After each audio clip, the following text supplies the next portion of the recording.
સમાચાર દેવભૂમિ દ્વારકામાંથી સિસ્મોલોજી વિભાગનો ભાનવડમાં સર્વે ભેદી ધડાકાઓને લઈ લોકોમાં ભય અને મૂંઝવણ જિલ્લા ડિઝાસ્ટર મેનેજમેન્ટ ટીમ સાથે મળીને સર્વે કર્યો હોવાની વિગત સિંચાઈ વિભાગની કચેરી વર્તુ 2 ડેમ પાસે ભૂકંપ માપક યંત્ર લગાવ્યા જમીનથી 2 થી 3 કિલોમીટર ઊંડાણમાં હલનચલન થઈ હોવાનો ખુલાસો થયો છે હલનચલનના કારણે ભેદી ધડાકાનો અવાજ સંભળાયો અધિકારીઓએ ભયભીત ન થઈ શાંતિ જાળવવા અપીલ કરી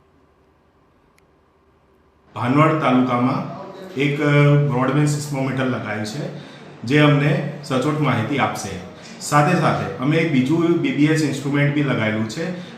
જે વર્તુ ડેમ છે ત્યાં આગળ જેથી અમને એ ત્યાં વોટર લેવલ જે ચેન્જીસ થાય છે એના કારણે બી કઈ અમુક જગ્યાએ ભૂકંપના આંચકા આવતા હોય છે તો એ માહિતી મેળવવા માટે બી અમે ત્યાં એક ઇન્સ્ટ્રુમેન્ટ લગાવ્યું છે ને અહીંયા ભાનવડ તાલુકા ગામમાં બી એક આપણે ઇન્સ્ટ્રુમેન્ટ લગાવ્યું છે